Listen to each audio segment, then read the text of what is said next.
So, it's official. This is my first call-out drama video. I'm picking a fight with a bigger YouTuber.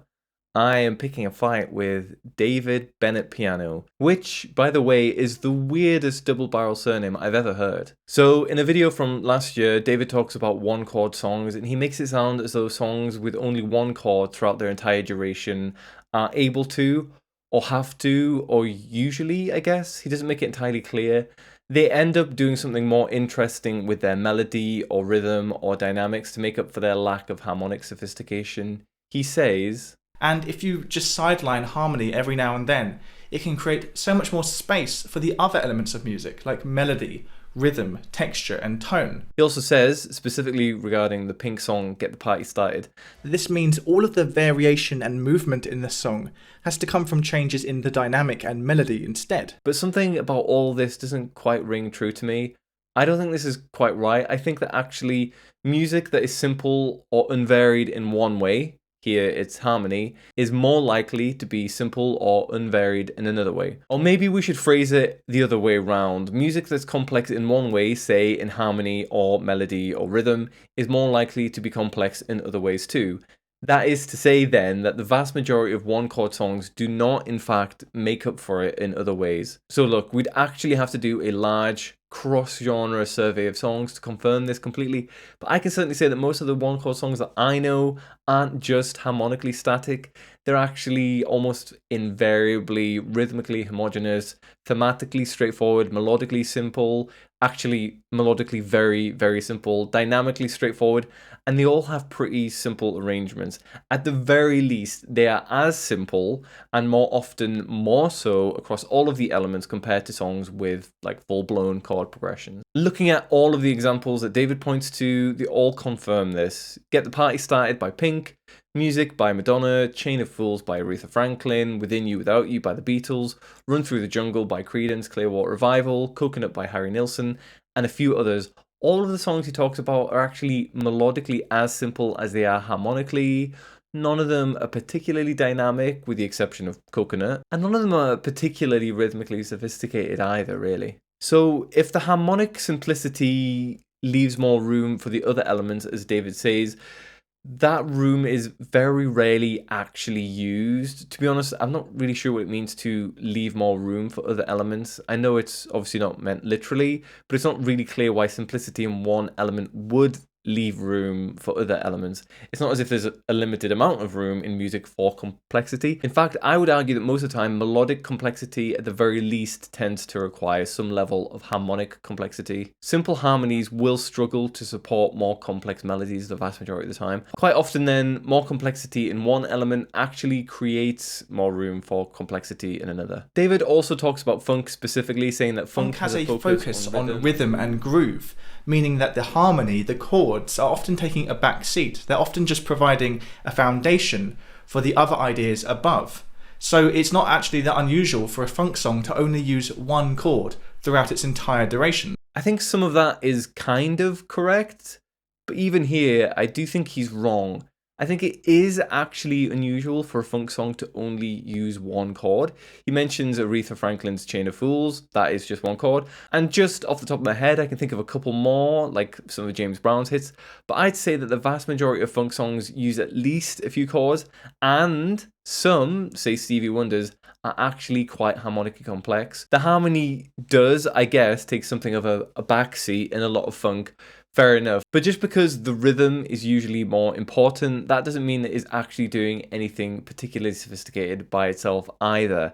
In fact, if anything, I think it might be more fair to say that funk music is more often characterized by simple and repetitive rhythm than it is by simple or static harmony. Again, I'm talking quite generally here, not really with any evidence on hand. We need to make some kind of large-scale survey of funk to get to the bottom of it, but to me at least, that's what usually makes funk funk.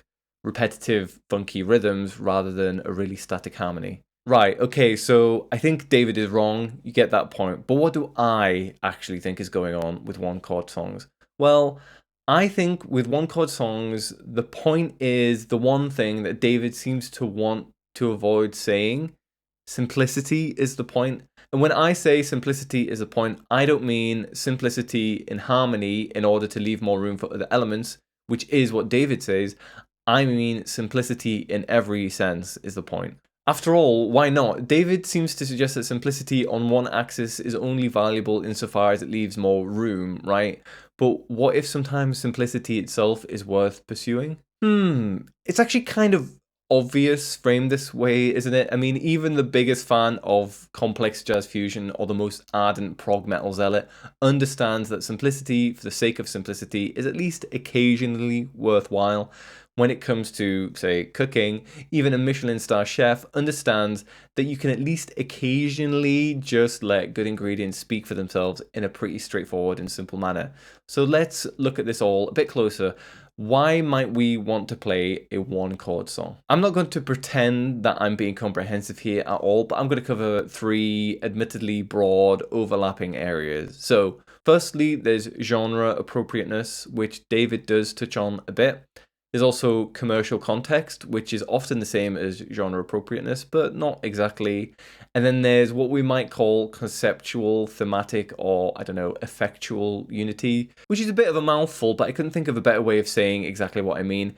Basically, when a song just says or does one thing throughout its entire duration. First then, genre. So David does touch on this a little in his video, but I think it's worth exploring a little bit more.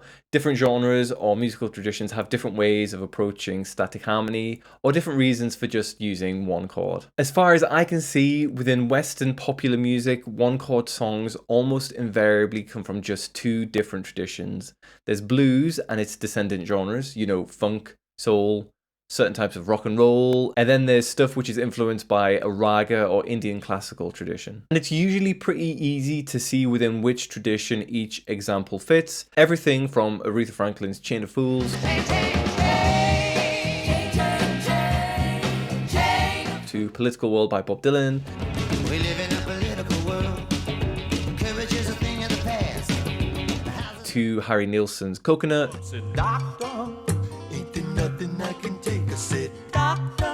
To Cross-Eyed and Painless by the Talking Heads, all the way through to Run Through the Jungle by Creedence Clearwater Revival, and even Get the Party Started by Pink,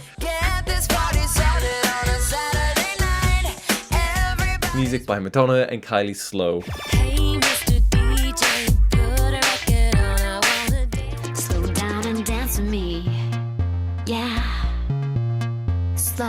These songs to me sound like they're ultimately all from a blues tradition. Granted, I am painting with a pretty broad brush here, and I get that I do that a lot, but sometimes you kind of have to. And a lot of these songs are blues that has kind of been warped and mutated through the decades via funk, disco, new wave, electronic pop. But the blues roots can be heard clearly throughout all of these songs, either in the melodic approach or arrangements of them or something else. In Music by Madonna, for example, we hear these little guitar licks, which sound like they're taken directly from a 70s funk tune. The blues roots of funk are of course obvious, so even here in a kind of late 90s or early 90s, I can't remember exactly when it was released, electronic pop tune, that tradition is part of what's going on. Pink's Party Started and Kylie Minogue's Slow both have mostly pentatonic melodies that would easily be at home in a blues or a funk tune, and Coconut is based entirely on a static C7 guitar riff, a dominant chord on the tonic, you say? Obvious blues roots, right? Within You, Without You, Love You Too, and Tomorrow Never Knows, all by the Beatles and the most famous examples of raga-influenced pop songs that stick entirely or mostly to one chord. Outside of the Beatles, there are fewer really famous examples, and most of them do actually stretch their harmonic wings just a little bit more. Say, Sleep on the Left Side by the 90s Britpop band Corner Shop. Sleep on the left side, leave the right side free. Which is comprised entirely of 1 to 4 chords in the key of G. Not quite static, but it's hardly a harmonic adventure either, is it? There are also plenty of, I guess we might call them droney psych songs out there that stick to mostly or solely one chord. Careful with That Axe Eugene by Pink Floyd is probably the most famous example of this type of music. Even here though, this tradition mostly feels, and I am again speaking in a very overgeneralized way, like a combination of the blues traditions and raga influenced pop. So let's go back briefly to look at funk music. I think that what David says and what I clipped earlier in this video about funk music sort of sums up where he's going wrong on this. Sorry, David, I hope you don't feel like too much of a punching bag here. He says that in funk, harmony can take a backseat because it is just providing a foundation for the ideas above. But as I said earlier, isn't most funk music as rhythmically monotonous as it is harmonically? Don't loads of funk songs basically just play the same rhythm all the way through? If we're talking about disco as well, which is obviously a very closely related genre, the rhythmic monotony is probably even more obvious. I quite simply think that David's analysis is missing a key point of what funk is primarily for. It's a dance genre, it's for dancing, or at least that's where its roots lie. It's not necessarily as simple as that, it's never as simple as that. And loads of people like Stevie Wonder and Curtis Mayfield have used it as a basis for politically motivated writing. Happens all the time, obviously. The simple fact is, though, that you don't need to do anything particularly interesting harmonically or melodically to get people on the dance floor. That's not really its primary aim as a genre. You don't even need to necessarily do much in terms of rhythmic sophistication either.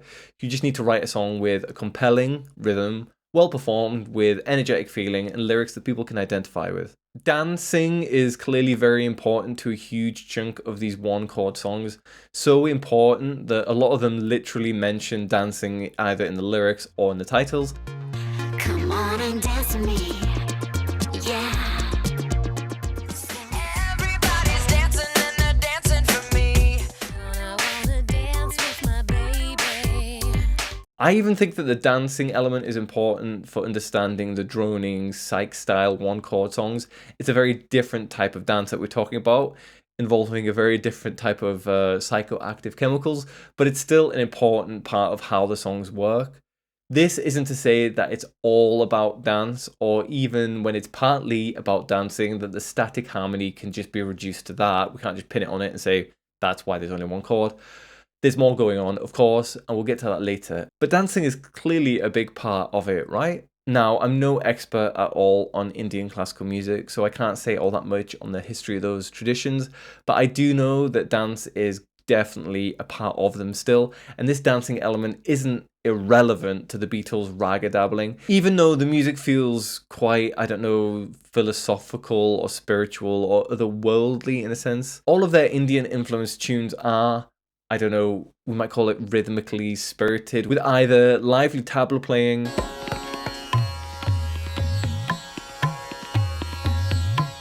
or kind of stomping rock playing.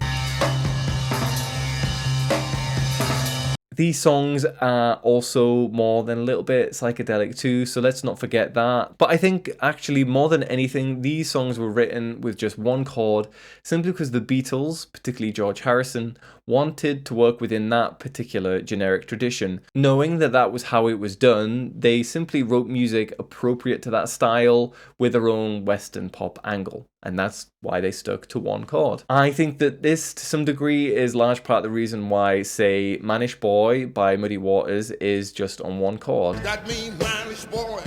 I'm a man. Muddy Waters, to some degree, will have just been picking up the forms available to him as a blues musician. One of those forms is the one-chord riff tune, so why not? On this kind of note, it's tempting, isn't it, to seek out artistic explanations for why something was done when sometimes actually things are just done to, well, make life easier.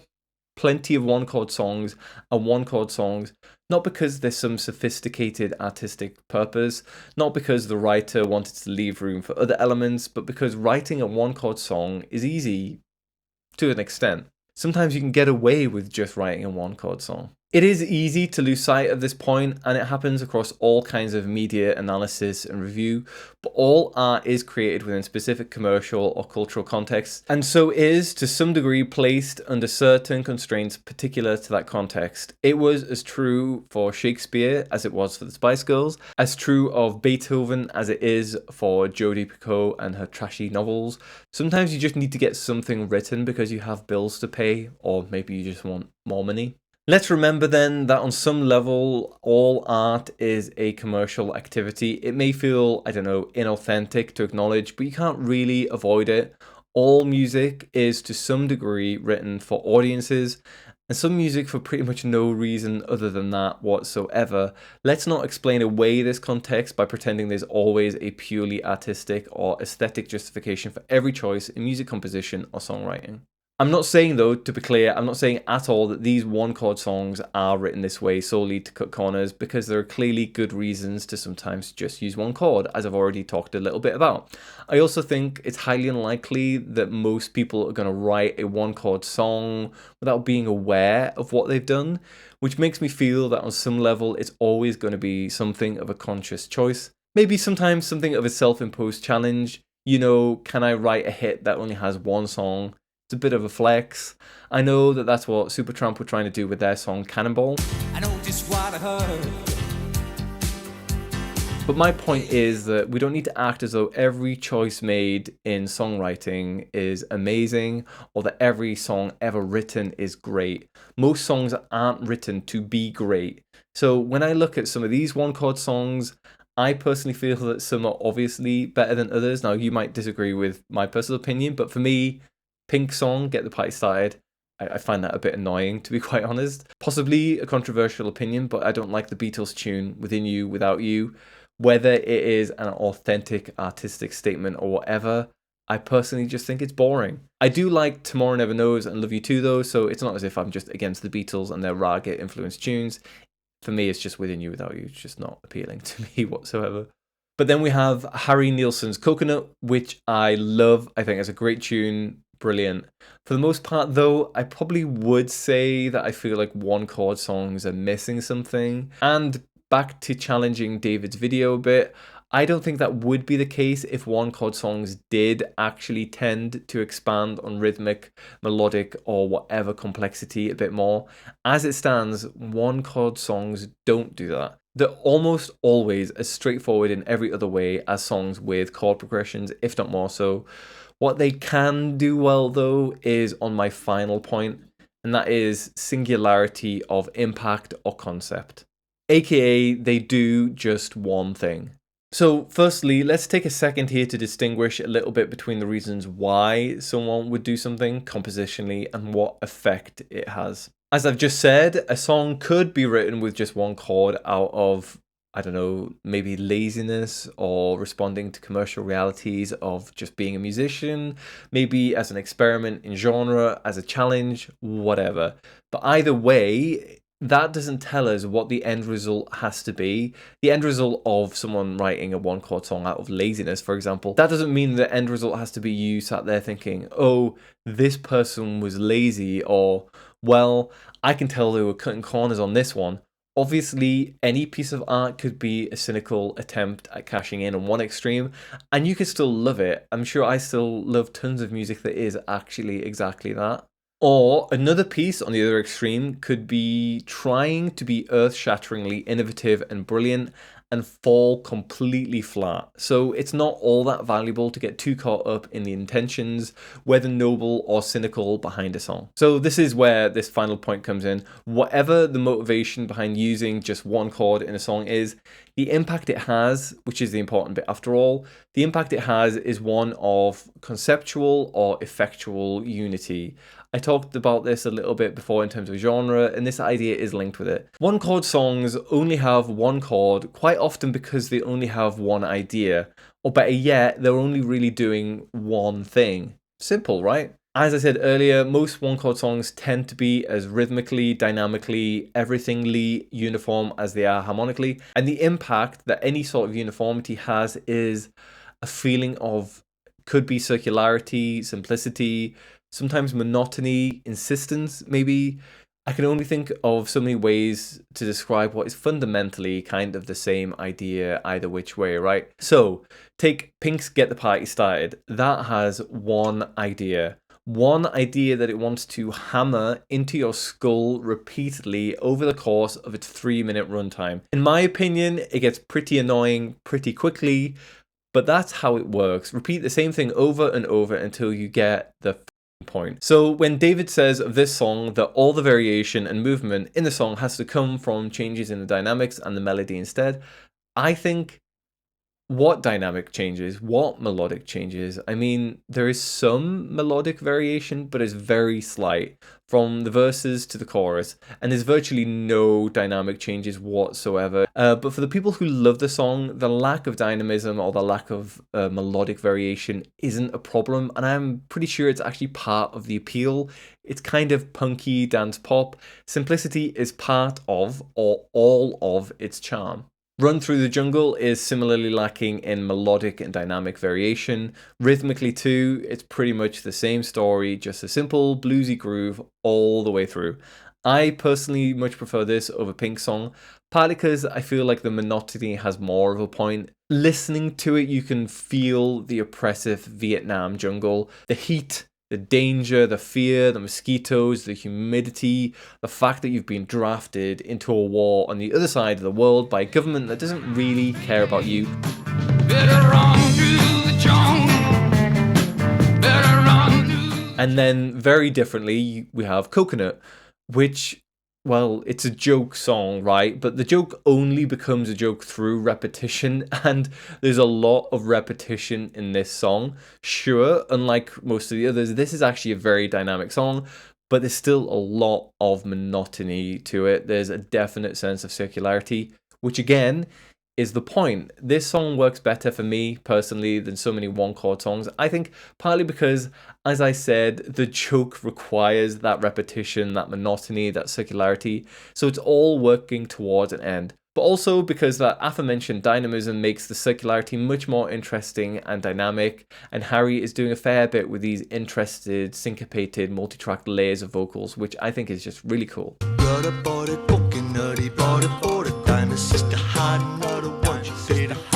So yeah, there we are. Sometimes simplicity, monotony, and repetition is the point, and it's a point that variation would likely ruin. We see the same with Within You, Without You. I mean, even the title is repetitive, right? There's a sort of iterative feeling to this song, clearly for spiritual or religious reasons. The Beatles had recently been to India and quite famously became besotted with the idea of transcendental meditation. That was freaking transcendental, Paul McCartney. Don't you agree, John Lennon? Yes, Dewey Cox.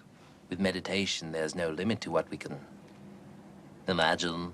This song then is repetitive in a mindful way. It's chill, it's spiritual, it's profound.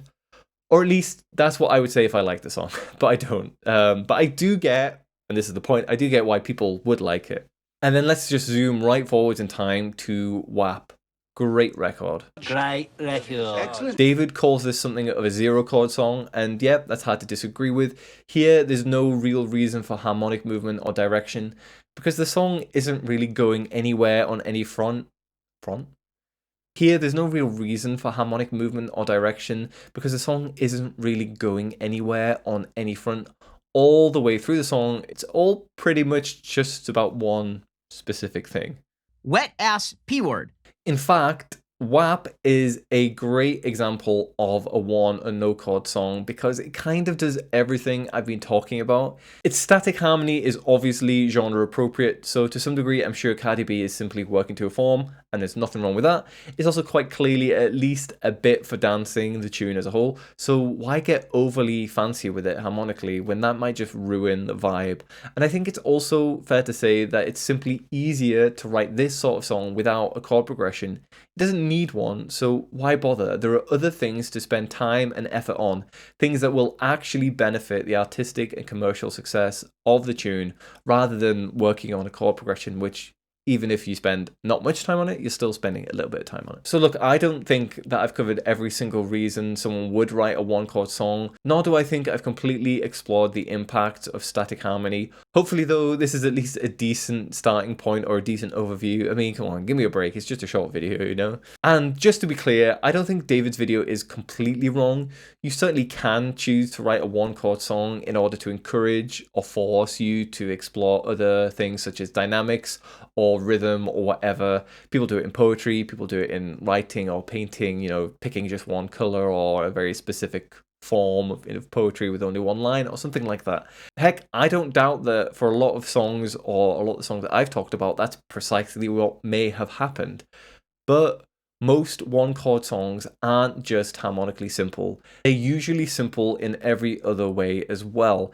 And that is usually the point or the impact. Sometimes, or even usually, there's also some sort of genre-appropriate reason behind using a static harmony. Sometimes I'm sure it's just because a musician can get away with it. Whatever the reason though, I think that the monothematic impact, that singularity of effect, is the important bit. As soon as you start doing something different harmonically, a song will start to feel like it's going in different directions and doing different things, no matter what the lyrics or the other musical elements are doing, sometimes just might risk ruining the vibe a little bit.